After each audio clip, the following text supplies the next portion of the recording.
қазақ елін алаңдататындай бір үлкен оқиғаның куәсі болғандығымды сіздерге жеткізгім келеді. Жол жүріп, мынау Өскемен жаққа барып, бір шаруаларымды ағайындық, туысқандық ортадағы, сонымен қайтып оралып келе жатып, жолдан бір кафеге тоқтағанымда, екінші бір машинадан 3-4 кісі түсіп, мына жерде бір асханадан ас іштік.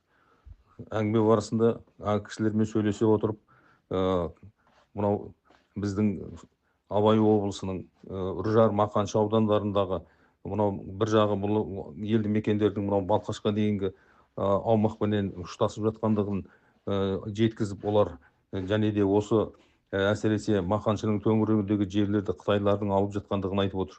Науалы, Мақаншының ортасындағы жерлер, әсіресе ең құнарлы, шұрайлы жерлердің барлығын қытайлар таңдап отырып, қазір алып, сол жерлерде өздерінің жаңағы жұмыстарын жасап жатыр дейді.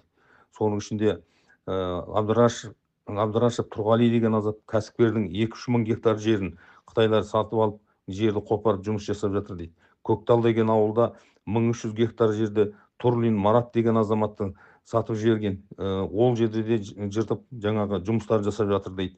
Қаратұма деген ауылда Батырбековтар деген бір кезінде кәсіпкерлер болған дейді. Сол кәсіпкерлер де 800 гектар жерін сатып жіберген, ол жерде де қазір алып өңдеп өздері жұмыс жасап жатыр, ылғи қытайлар дейді. Келдімұрат деген жерде біраз жерлерді сатып жіберген, ол жерлерде қытайлар жұмыс жасап жатыр дейді. Қарабұта деген жерде онда да қопарып қытайлар жаппай жұмыс жасап жатыр дейді. Мақаншының төңірегінде қазіргі таңда шұрайлы жер қалған жоқ дейді.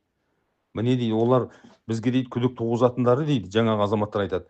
Орамандары әдейі өткізіп, жерді алғызып, содан өздері жаңа қытайлар жерді пайдаланып, ол жерді алып, осыған жұмыс жасап жатыр дейді. Ал енді қарасақ, сол біздің өңірде дейді, қазір бейберекет жүрген қытайлар дейді. Оларға дейді, не әкімшілік, не прокуратура бір ауыз сөз айтып, не істеп жүрсің, қайда жүрсің деген әңгіме жоқ дейді. Мына Үржарымызда дейді, үлкен бір ресторан болған дейді, қонақ үй мен бәрі тұтас салынған. Соны дейді, бір оралман сатып алыпты дейді. Содан кейін әлгі оралман, біз бұрын көріп жүргенбіз дейді, базарда жүретін түгі жоқ болатын дейді. Сол қалай сатып алды, соған таң қалдық дейді. Содан кейін елдер айтып жүріп дейді. Тағы бір оралман бар, екеуіне қытайлар 2 миллиард теңге ақша беріпті дейді. Содан олар жаңағы тағы да бір үлкен здание бар еді, соны сатып алған дейді. Оралмандар. Содан кейін сол жерде енді қазір дейді, іші толған қытайлар дейді. Сол қытайлар жұмыс жасап жатыр дейді.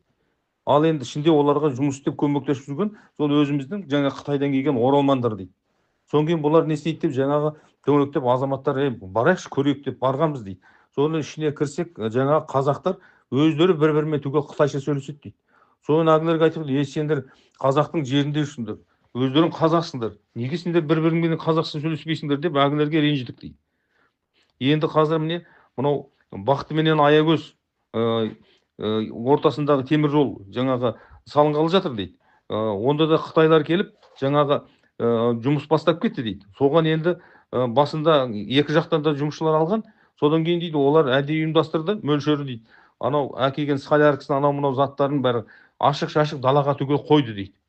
Содан кейін оны енді ақырында сол біздің қазақтың азаматтары ананы ұрлады деген қазір дақпыр шығарып, содан енді кейбіреулердің мысалы енді алғанда болса керек жаңағы ашық тұрған дүниені. Соны енді мына қазақтар бұлар ұрылар екен деп бүкіл қазақтарды шығарып жіберіп, енді Қытайдан жаппай кісілерді кіргізіп, жаңағы темір жол салуға тек қана Қытайларды әкеліп жатыр дейді, топырлатып. Мынау деген сұмдық жағдай болып жатыр. Міне мына азаматтар өздері тура қолдарын бастарына қойып отыр. Мына не істеуге болады? Біз мысалы шығайық десек, бізге қазір әңгіме болады. Бізге жаңағы құқық қорғау органдары тиіседі. Шынында расында қазір мына осы соңғы жолы президентіміз анау